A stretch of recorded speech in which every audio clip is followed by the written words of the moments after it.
Justin Nann, Rogier Jaarsma, welcome to this episode of the Midlife Crisis Podcast. Like I said, you've just come back from the States, from the fantastic Festival, and you were there to promote your newest movie that you just brought out, Meat Kills, which is now playing in Dutch movie theaters. So 2 projects. One is coming out in cinemas now. Yeah.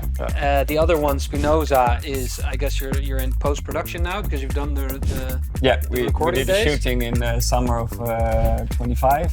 And you just said that the director, Rudolf, passed away recently. Yeah, really sad. But 10 days after the last day of shoot. Because he had a vision. He said cut during takes. Of course, when he had to cut it, and that's, I wasn't there why he cut it or why he. Exactly, the exact mix is in his head. Yeah. If you guys could go back, both of you, and talk to yourself at the age where your kids are now, would you have given yourself that same message, or would you have told yourself something? Stay off the drugs. Hi, my name is DEEP.Amsterdam, and in the Midlife Crisis Podcast, we speak to all types of individuals to get to know them better, to learn things about their career, their lives, and the choices that they have made so that we can inspire you to live your best life. Hope you enjoy this episode. Justin Nann, Rogier Jaarsma, welcome to this episode of the Midlife Crisis Podcast. Thanks for being here today. We were just saying that this is the first time that I'm actually doing an episode with 2 people across the table, so rather exciting. You were also just saying that you're rather jet-lagged because you've just come back from the States, from a movie festival. We'll get into that in a minute. But by way of introduction, again, Justin Nann, Rogier Jaarsma, owners of DEEP.Amsterdam, a film and post-production company based in Amsterdam, here in the Netherlands. You work for a broad spectrum of clients. You guys make commercials, you do short films, you've done documentaries in the past, and now you even make blockbuster feature films, as I've understood. So a new path Hopefully for you. blockbuster. Hopefully blockbuster, but we'll Try it, see. yeah. We'll see. I guess by the end of this month or next month where you guys stand with that. Before we dive into DEEP.Amsterdam and kind of your upbringing and where you guys both came from, like I said, you've just come back from the States, from the, what's it called? The Fantastic Fest? Is that Fantastic correct? Festival. Fantastic Festival, and you were there to promote your newest movie that you just brought out, Meat Kills, which is now playing in Dutch movie theaters. So did you come back with a prize, or did you come back with any other kind of experience? What happened over there? Actually, the festival is till tomorrow. Okay. And I think by the end of tomorrow night, they will say who's the winner. So we hope it's us. So the jury's still out on that. You haven't heard yet. Exactly. There could be a prize waiting for you. It could be a prize, but it's only an how do you call it? An email. Oh, it's only okay. No award. There's No statue or no money. No money, no nothing. perks. Nothing. No. No investment for your next movie from somebody in the States. No. No. Only an email. prestige. Only an Okay. emal. Okay. We can Well, print- still exciting though. So exciting. You're still gonna print it out and hang it up in the office, I guess. if it's- Exactly. Yeah. Exactly. And the head jury member is the singer of Limp Bizkit. Fred Durst. Yeah. Oh, cool. So we can always New contact him. connection. New connection. So can you tell a bit more about why you were there and the current movie that's out now, and then the reason for going there? Yeah. Well, the movie it's a genre festival, and you don't have that many genre festivals in the world. Fantastic Fest is one of the biggest. Still a very small festival. Very nice to be there, and lovely people. But it's a horror movie, so it's genre, and we are only the camera team. So, and we did the post production as well. But the producers, they will send it to all different festivals, because through festivals you can make more. What do you call it? Reuring. Yeah, or get more exposure. get more exposure, and people can buy it, because it's only sold now for a big streamer and for the Benelux, for all Dutch-speaking countries. So they are trying to sell it to, abroad. Different distributors. Yeah, different distributors. And that's why you use festivals for. So it's going out to Fantastic Fest, but it's also going to Sitges in Barcelona, which is the biggest genre festival in Europe. and it's going to Luxembourg, and it's going to Screamfest in LA, and it's going to Boston. So it's going to travel all around. So. And have you heard already then for this movie whether other distributors are interested or are going to buy it, or is that again something that comes later after the festival? How does that work? Well, we heard it, but it's not normally that the camera team or the post-production team knows about it, but it's such a small movie. So we're pretty close with the producer, but I thought it is sold, or at least the remake is being, they're talking about a remake made in the US. So the connections were made. Yeah. Okay. And they Cool. were. And hopefully we can make that as well. Yeah, why not? Yeah, Right. So you'll move to the States to do that. exactly. Probably, yeah. The family's listening, and Family's listening. they need to be prepared. Exactly. Already bought a 6 million house. I think we'll get a bit more into budgets about how it works to make a movie later on. Yeah. I don't know if it's as straightforward as it always seems for people. Yes. Not as easy as it probably seems for people. It isn't. It's definitely not. Yeah. But maybe to take a step back and more about you guys in particular. Can you maybe tell me a bit more, Justin, about your upbringing and what kind of your first steps were that led to working at Deep Productions? And then Rogier, after I'll ask you the same question. Think about it. Yeah, you get more time to think about it. Exactly. Lucky you. Actually, I wasn't listening. I was drinking. I'll ask the question again. So after high school, I started the study commercial economics, and in the third year, you need to do some internship in a company, and I choose to do that at the production company, and at the end, I think. On Friday, before I had to start on Monday there, the school contacted me and they said, sorry, but I think there's some miscommunication, but you're not really allowed to do your intern at that company because it's not really in line with the education. And I was like, ooh, okay. But they tried to help me find a new one. But I had my focus on that company. I really wanted to learn more about film and about editing because I had a small, my dad bought a new laptop and they gave a small camera, digital camera with it. And you had the film option on it. So then I started filming. At what age was that? I think it must be around 18 or 17, 18 years old. 10 years ago? No. 25 years ago now. And it was really crappy. And I only filmed my best friends, of course, and stupid movies. But I was doing it and I could do it through the night, so making hours. And so I really wanted to do the internship there. And when that was not allowed, I canceled the whole education. You stopped your studies, I stopped it, and I just started working. And I tried to do the University of Amsterdam with the film and television education. I did that 1 year, but it was so much of how do you say it, more what is it word? What's the word? What's the word? It didn't live up to expectations, or what? No, it was too much talking about movies. Yeah. But not making movies. Okay. Film en tv-wetenschappen. Ja. Ja. Film education. Ja. Maar niet wat Olga heeft gestudeerd. Wat is het nou? Psychologie. Yeah, psychology. But was that something that you were always interested in also as a younger child, or did that only start happening around your 18th when you got that laptop with the first camera? I think every kid likes to watch movies, but so I watched movies for fun, and I liked going to cinemas and stuff. But the making process was really interesting for me as well. Yeah. So there was, I really like doing that. And how did you end up at Deep?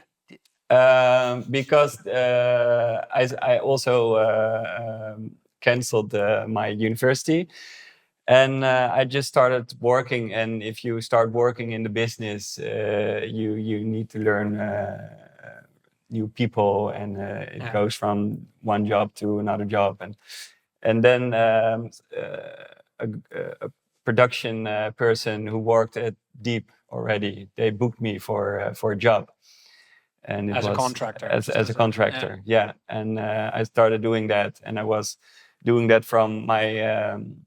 As a freelancer, I did the editing at my own place, and then we did another one, and they asked me to can you do it at our office, because it's maybe good to have you a little bit more closer here.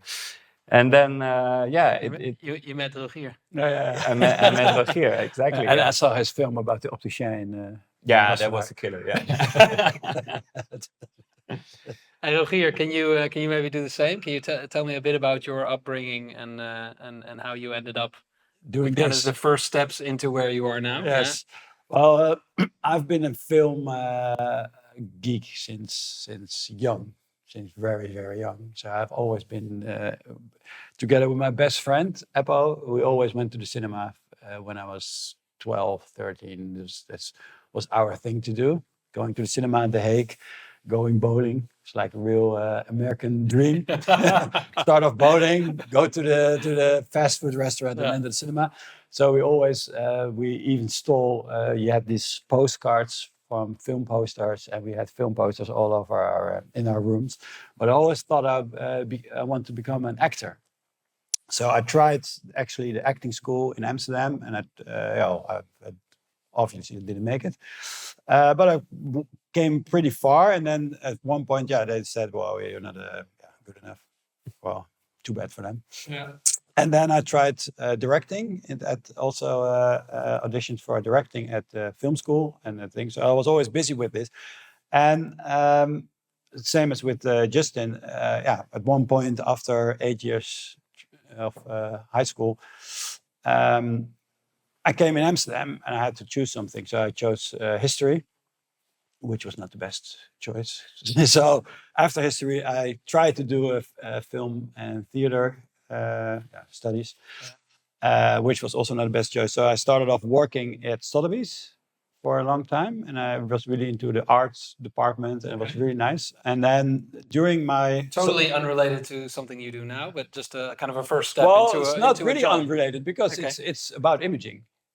Paintings are the basic of everything. So art is like film. It's a form of art. Yeah. So there's really some hooks Overlap. are overlap. After Sotheby's, I became a chef in a restaurant, also making stuff. So and then at that point, I started actually. I came in contact with a director who was looking for somebody on the studio floor. So at that point, the director asked me, and because we met in the restaurant, and then he said, "Well, don't you want to do some extra production assistant work?" So I started off doing production assistants during my chef time. Met my wife in the restaurant. At that point, it was still allowed. A lot of incidents these days. A lot of incidents these days, but nowadays Coldplay concerts. exactly. At type that of point, stuff, you could just see, you could walk behind each other and just slap around.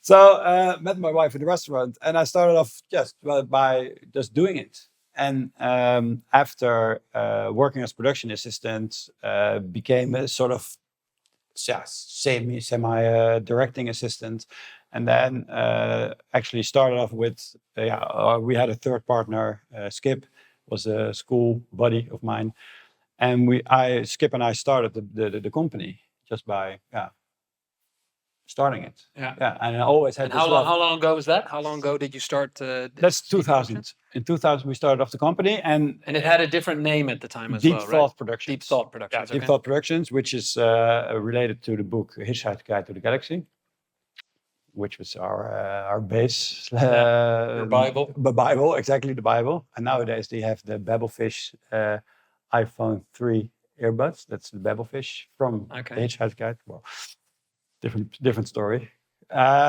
but I always was walking around with cameras and with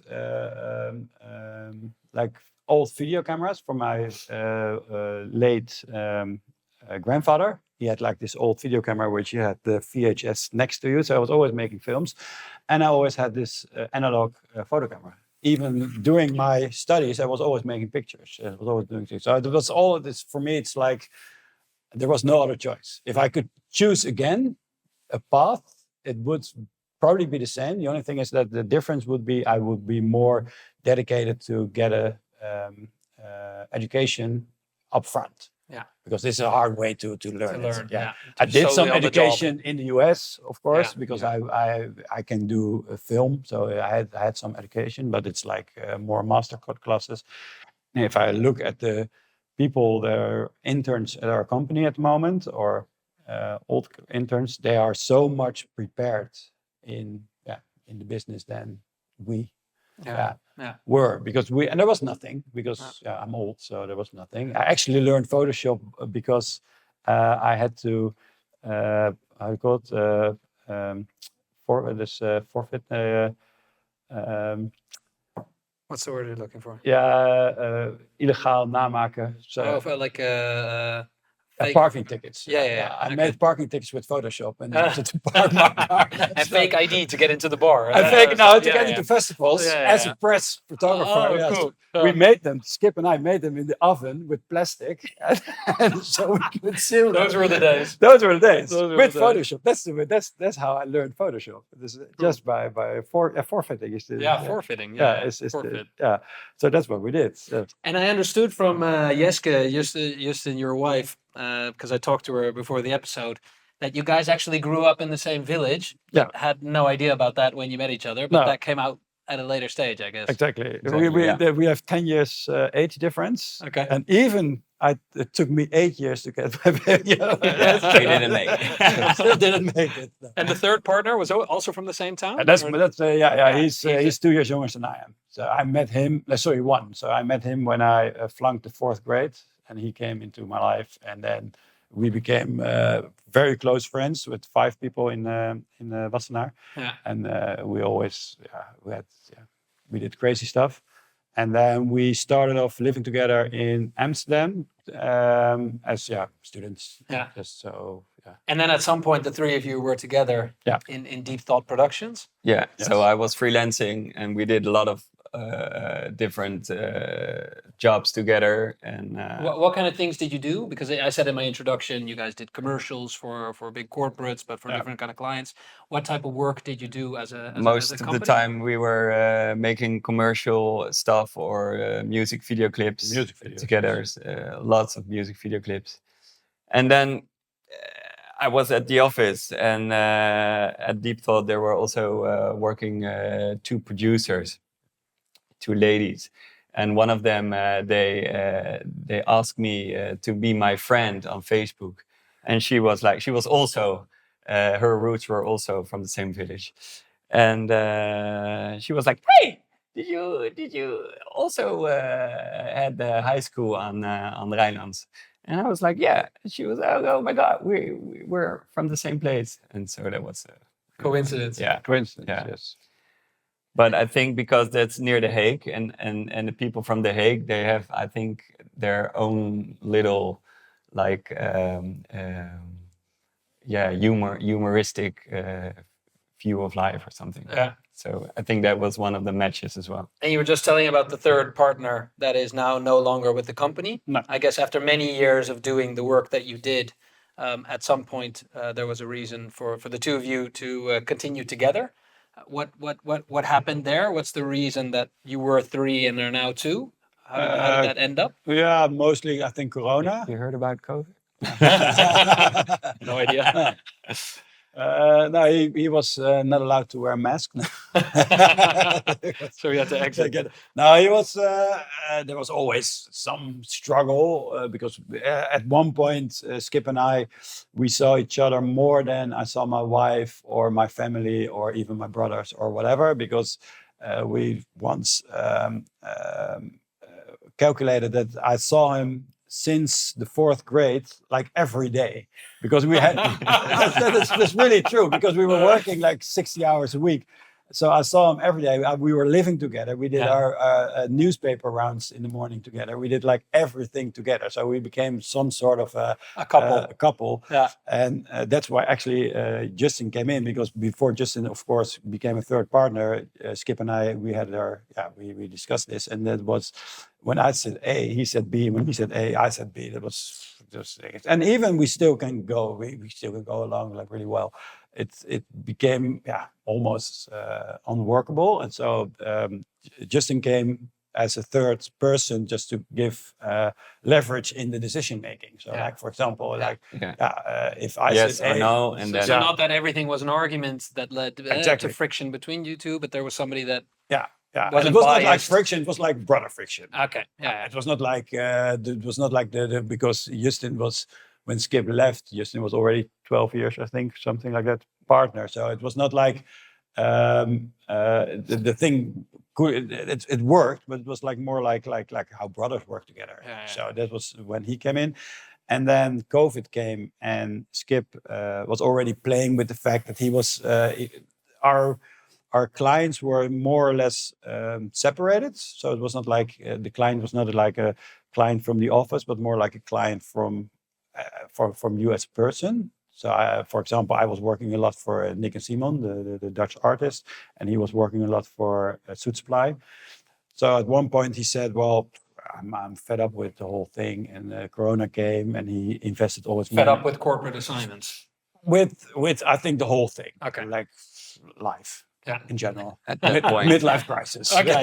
When the podcast Next starts. time I'll invite him. we were still living in Amsterdam, and he was already living outside Amsterdam Yeah, I was living in with his Zandvoort, wife and 2 kids. So he started distancing himself a bit from the business. Exactly, at some and he had all his money into cryptos, and he made a lot of money with cryptos. And then he's always been a very free-minded person. So he bought a hill mountain in Spain, and he's living there. There was some friction in the relationship. Yeah, and he's living there in a safari tent, and he's having a great time. I've been there; it's really nice, and his kids are really fine, and his ex-wife is also living on the same hill, and he's enjoying himself. But he's. And now you two guys have been successfully together for quite a while. The new marriage. Successfully. Oh, yeah. Not I'm just just successful. supposing. That's why we're here. Exactly. Let us explain. Otherwise, I wouldn't have invited you. But this is the new relationship. Yeah. And at some point in time, you guys decided, okay, it's time to do something different. Yeah. We're gonna make a movie. Yeah. We're gonna dive headfirst into this new Sort of. scene, or how did that go? No, sort of. It's like Skip and I started off this whole thing because he's a free miner, so free mining. So he started off by he wants to do this job because he studied cultural anthropology, whatever, you know what I mean? Anthropology, exactly. So he wanted to become a documentary maker. Okay. And he met a guy while he was traveling around the world who was actually, his living was making documentaries with an old school camera. And Skip was, well, this is what I want. So he was like, my story I just told, I came from the fact that I really want to make movies. It was like, Your dream. Yeah, a dream. There was nothing else, making movies. So I thought I'm going to make feature films. So when we started off with Deep Thought Productions, we were sitting and the telephone was next to us and the telephone kept quiet. You got to force your way in. There's so nobody there were gonna like call. 5-6 telephones, like Wall Street. Yeah, the bad phone. Only it was quiet. We were waiting for nothing happened. So we started with the music videos because at that point TMF was still around, like the Dutch MTV, and we were making music videos. And music videos at that point was still, I think, 20 years ago, like woke wasn't there, so it was like tits and ass, which was of course pretty fine for young guys to edit all the time. Yeah. So we started off editing, and editing became our main reason for income. And now I'm going to be a little bit technical, but in the early days, everything was shot on film, and 16mm films, like same as what you have in an analog camera, or well, twisted, but it doesn't Yeah. matter. It had to be scanned, and when it was scanned, it had to be digitized. And when it was digitized, it had to be edited on an AFIT. An AFIT was a computer at that point. Was a computer that was about 200 grand, at least. So what we did is we had the 60 millimeters. We scanned it, but we scanned it to mini DV, which is like the small. It doesn't exist anymore, small camera. But the mini DV could have been imported in an Apple G3 old laptop. Okay. Yeah. So what we could do is we could edit the same thing, only instead of on a 200,000 AFIT, we did it on a 2,000, or at that point probably 7,000 laptop. But we charged the same money, so we made tons of money because the process was the process very was cheaper to make. very cheaper to make, and people were like, "What the fuck are these guys doing?" So at that point we were, and then the whole digital revolution came, and then you had these cards, and then you had these new Apple computers, and then people were doing the same, but we already made name, so the guys know where to come. So we were an editing company at first, post-production only. And then after I had a sort of a meltdown, I painted the whole office black. And Skip was just sitting there, and I was like, black, everything. Because the phones weren't ringing, you needed to do something. Everything has to be black. Okay. So I painted the whole office black. And at that point, I went to the United States to do because I never wanted to be an editor. There was like a DOP, as a director of photography, cameraman. He called me on Sunday and he said, "Why is this edit not right? And you want to become the best editor of the Netherlands?" And I was like, "I don't want to become the best editor. I want to make movies." So he was actually my sort of Trigger. And then I went to the United States and I did a film course to become a DOP myself. And then things went actually pretty well. So we had so much work, that we never related to our soul. Actually, And the work was fun, you know. The work was good. Yeah. And they some. wow, most of it. We had one rule: you had to make fun at set during work, and a lot of the clients asked us to go abroad and shoot in other countries, and so it was always cool stuff. But during COVID and when Skip decided to leave, we went back to the roots, and at that point we were thinking, shit, we never made a feature film. Because I think that a lot of listeners will recognize this, right? You're in a profession, and within that profession there's something you really want to do but you've never done it, or you're in a profession and you just want to do something totally different. So for you guys, kind of the trigger was COVID, as in that maybe gave you an interview. Okay. I read an interview. I don't know. It was a girl, woman, probably. It was after COVID. She wrote a book.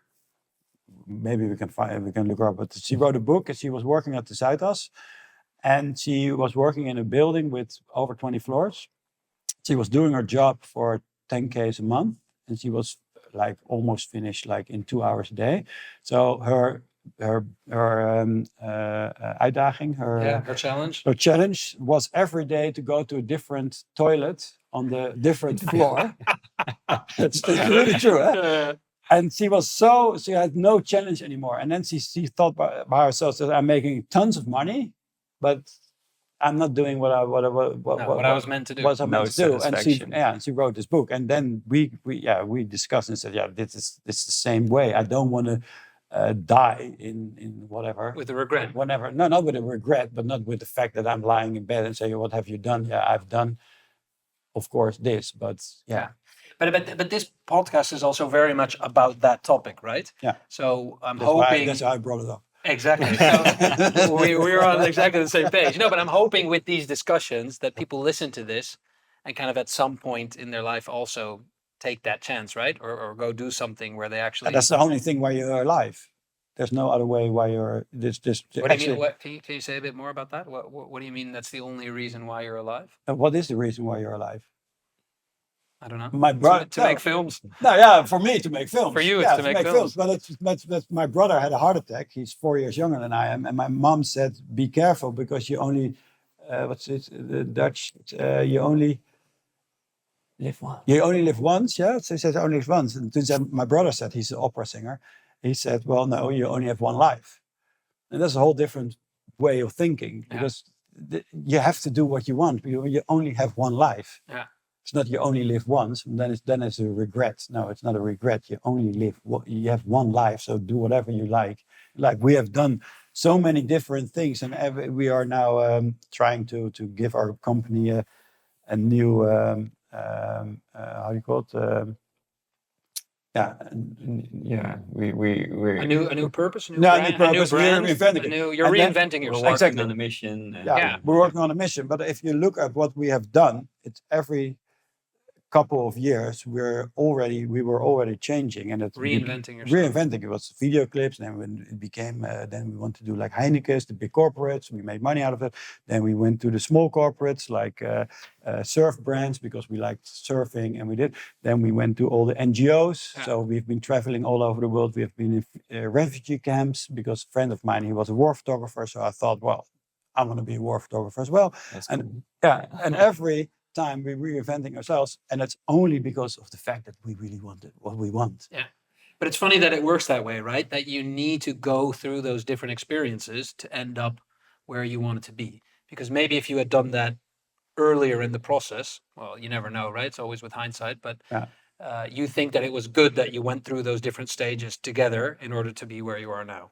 No, but I think it would have been the same because if I started off by making feature films, I probably got fed up with it as well at a certain point, and I would have done something else. That's the whole thing. You have to follow your heart. Yeah. That's why I worked at Sotheby's. I worked as a chef. Yeah. I met my wife. It's all based on gut feeling. Yeah. And not based on financials. Because if I had this newspaper round in the early days, and because I was a film geek, I saw movies like Wall Street, The Secret of My Success, all these 80s movies where you could become from nothing to something, like Rocky or whatever.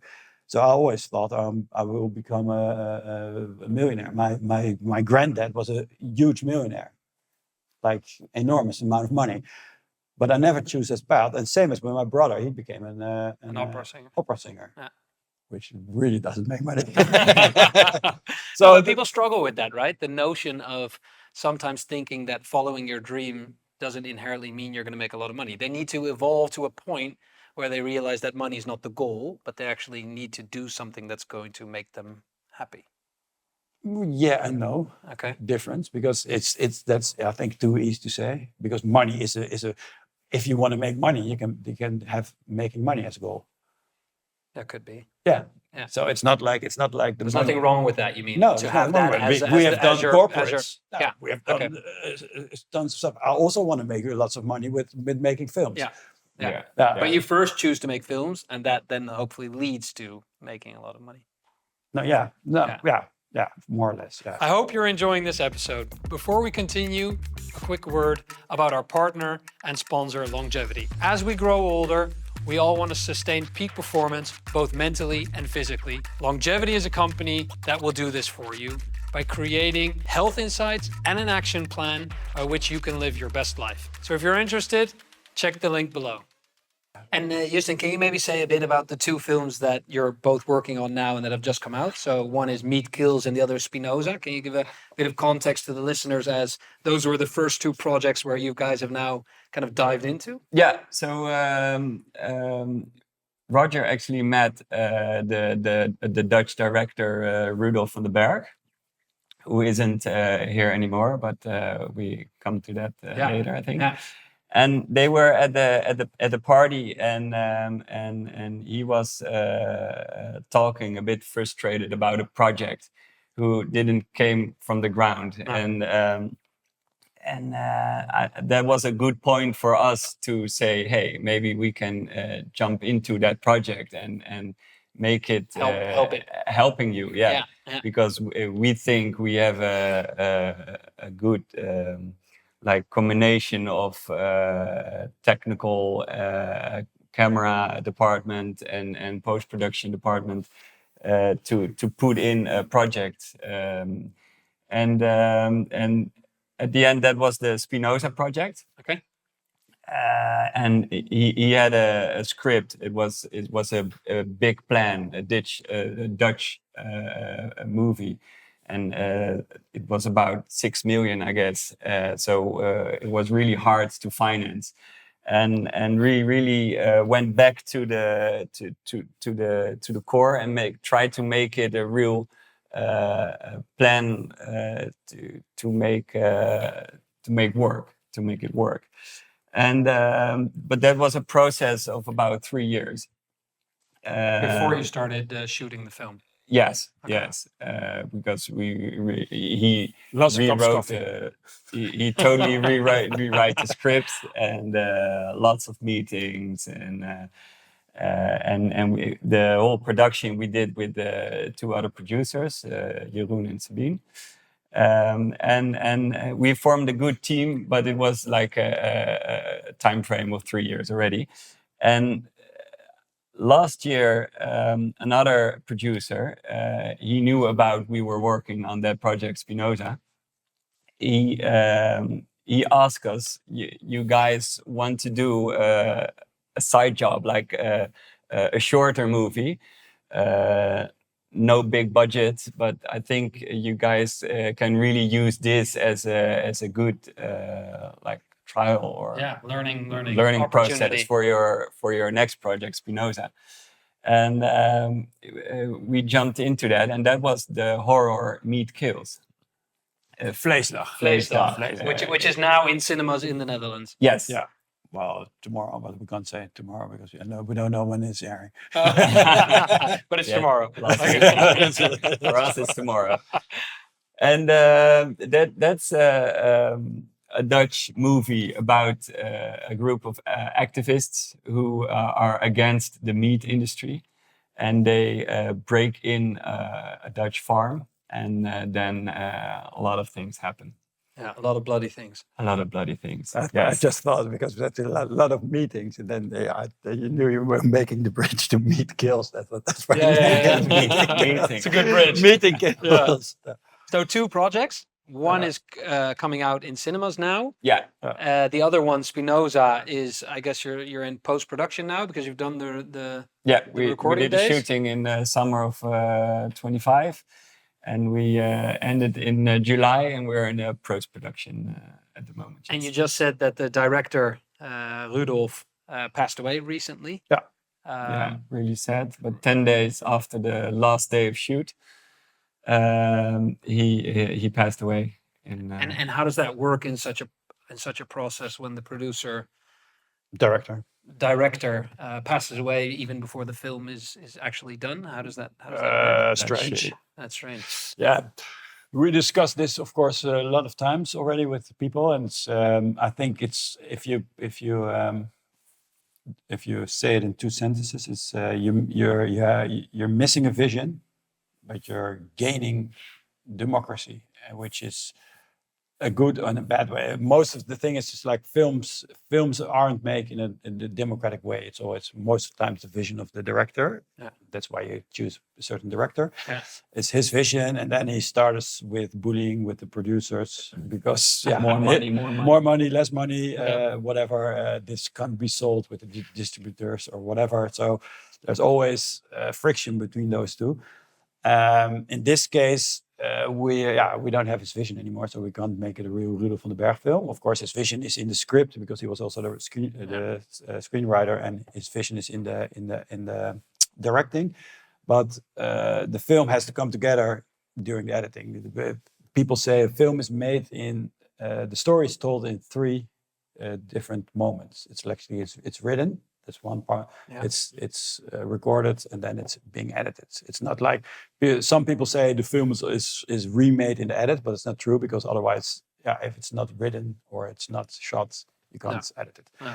So it's and that's what we miss at the moment, his vision, and so that's hard. His vision on the editing process. You mean? His vision on the whole film, because he had a vision. He said cut during takes, of course, when he had to cut it, and that's I wasn't there why he cut it, or why he exactly the exact mix is in his head. Yeah. So that's a hard part. The other part, the fact that you're making a film now in a democratic way, is there's no friction. Yeah. And we are very good with the other producers, and we are editing it ourselves. So yeah, we can discuss what we think is good or the best way. Luckily, we don't discuss it in a way that we think it's the best way. Rudolf, suppose, because we can't say it. Yeah. And our plan now is to make some sort of panel of the same. And what kind of expectations did you have of these two movies going into the process and where you are now? Like, what did you think about what success would look like, or did you just think, let's go into these projects and see what happens, learn from it, and grow from there? Or was there Exactly that. exactly that? Like my marriage. Still together? Still together. Oh, well, there you go. Well, 25 years. Oh, that's not bad these No, days. that's not huh? best days. No, Yeah. 25 years. One of the few then. Yeah, those a few. Yeah. Yes. They're still together. No, yeah. But no expectations set up front. It's not that you're hoping some kind of outcome from these two projects which leads to the next. I mean, Always, what is of that- course. okay. Of course. Yeah. But what does that look like? What is that? How do you think about that? Yeah, define So let's say once these two projects are done, Yeah. I'm assuming that the next project also is going to be a feature film that you'd like to do. Yeah.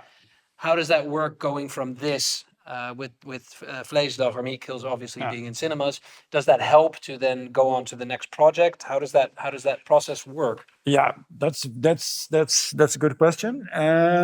The whole thing is that the part just left sort of out is the fact that the film industry is divided in groups, and I think in Holland even more than, or I can't say about other countries, but in Holland it's very very divided. So what you have is like.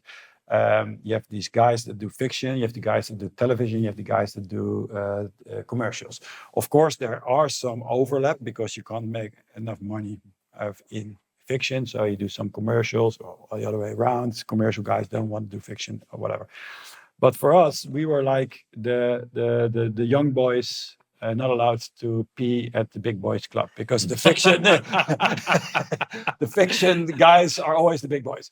So we actually started off Spinoza because Rudolf van den Berg, 5-time winner of the Gouden Kalf, is a big director, or at least in name, he's a big director. He did really good films. Just me hooking up with him and just afterwards. Was for us the tickets to go to the big guy peeing club. Yeah. So You need the connections. you need the connection. So that was actually our whole plan, just to go alongside with him and to prove that we could do what we were doing for 25 years, whatever. And to do it different. And to do it in a different way. And then the other producer came to us and said, well, I know you because we did commercials with him. He knows the way how we work. And then he said, well, you want to try this as well. Okay. But we had to defend ourselves to the director at that point. We were sitting in our room and I had to defend myself as being a cameraman, which I was already for 25 decades. Because I never did fiction. And of course, I understand his vision, because the fact is that instead of 1 day or 2 days, you're shooting, in this case, 12, which is really not much, but you're shooting 18 days. And as you know, film is not recorded continuously. It's like you start off with scene 27, and then because you record it in the way you have the locations. So if you have location, for example, this room. You're dependent to do all the scenes of that location. Exactly. And that's the other way of thinking. So I understand why he was a bit afraid of us. Like, these guys haven't done 18 days, 12 days. Well, we proved him wrong, luckily, because the film is a success and he thinks we did a great job. And now with Spinoza, because that was still cowboy style. And with Spinoza, we work with Pierre Bokma, Olga Zuiderhoek, Kees Hulst, Hans Cassette, big actors. And now we've proven then that we could also work with big actors and doing the same stuff. Because actually our work is more or less creating the movie. As a director of photography, my is to get the whole sphere, how you call it, done. So now we've proven it. So actually, if Rudolf wasn't passed away and we could have finished the film with him, he was already doing his next project with us, which it was supposed to be like a really big movie, but he is gone, so we have to start all over again. And if you look now, let's say in 10 years' time, where you want to be together as a production company, It's a production company, luckily, yeah. No, but what's the dream? Did you guys ever talk about that, or is that separately in both of your heads? Like, what would you have want to achieved in a few years' time or in 10 years' time? I mean, the question's very broad, but Can I say that I want to flip burgers? that's the next job. That's the next job.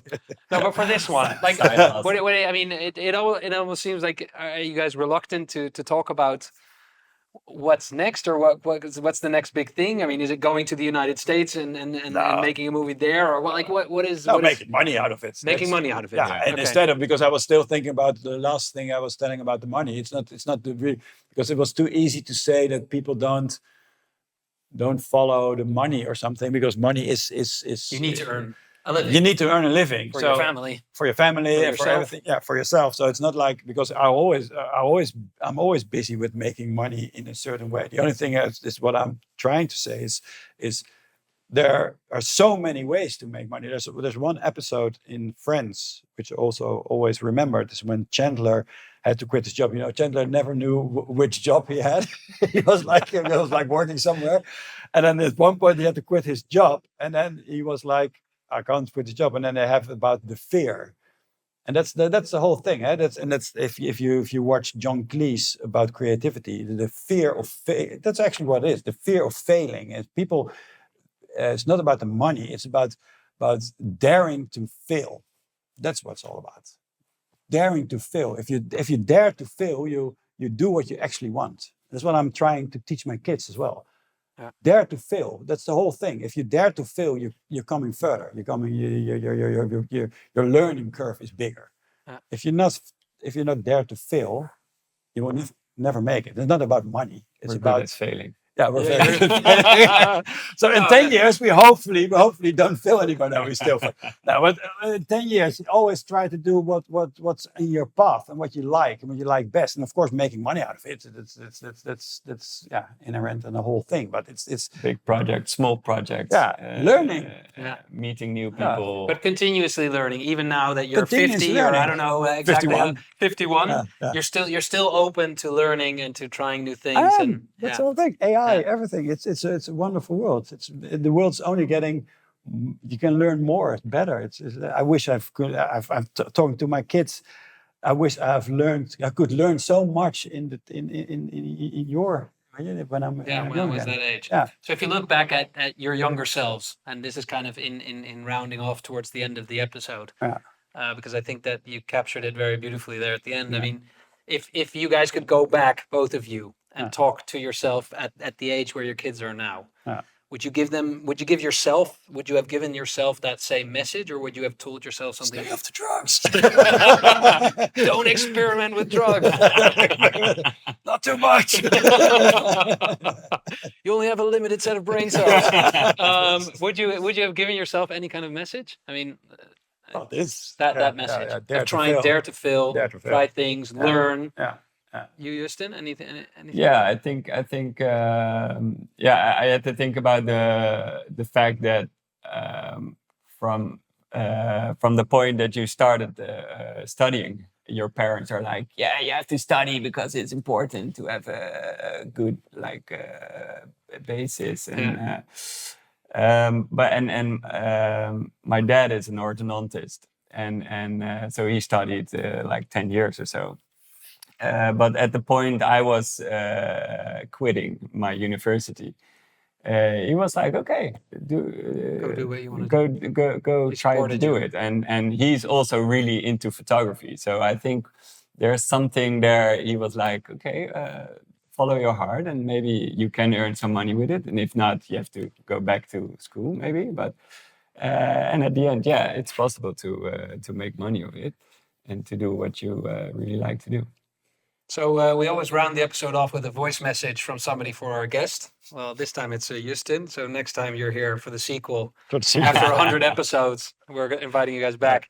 But Justin, a message for you, talking about what your dad said. Well, it's not your dad, don't worry. But it is somebody that wanted to say something to you. So we're not going to hear it now, obviously. no. But Justin just... Is he gonna cry? maybe, I hope so. That's the aim. That's the aim. Hoi pap, Free hier. Ik vind het leuk dat je naar Amerika bent gegaan voor misschien een prijs winnen. Maar je werk is sowieso heel erg gaaf en tof, omdat je dan met jouw werk ook soms en heel misschien bekende sterren zien, zoals Mix-Up. Doei! Nice. Who was that? That was my daughter, my oldest. I've got 3 daughters, and it was the oldest. And she was telling me that she really likes my job. That I sometimes meet very famous people, and she just went to Tina Dag, a big kids' day in attraction park, and they met Mixed Up. Where we made a Dutch music celebrity. video clip of. So she was really proud of me that I worked with them. Cool. Really nice. What do you think when you hear this? I mean, it kind of links, funnily enough, to what we were just saying, right? Yeah. As a small kid, just continue to do what you want to do and learn, and then... Yeah, I really like it. Yeah, it's really sweet to hear, and I think she has to do what she likes to do as well when she's grown up. I tried to reach out to your children as well because you have 3, Faye, Mick, and Susie. Yeah. I reached out to them on Instagram, but they didn't want to accept probably the invitation of some old guy, which I fully understand. So next time your children are up. But I think it's really nice to see, right? I mean, your kids probably look at you guys with a lot of admiration. You have seen that they're adolescents, huh? My kids. Yeah, exactly. They don't look No. I think I'm even lower than. they're still all under 18, so it's a bit questionable that I'm reaching out to them on Instagram. What is 18? One just Okay. 18. Okay. No, but I want to thank you very much for coming here today. Mhm. I ran into you, Justin, obviously at some drinks, heard about what you guys were doing, and I hope that I'm now speaking to the future kind of Dutch directors of big blockbuster movies, and I think it's really cool what you guys are doing. A lot of success with these projects that you still need to finish. Spinoza, of course, and Vleesdag, which is in the cinemas. And yeah, it was great to have you. And thanks For having us. Yeah. Cool. You got all the questions? I got all the questions. Yeah. Done. We're done. Yeah. Thanks a lot. Perfect.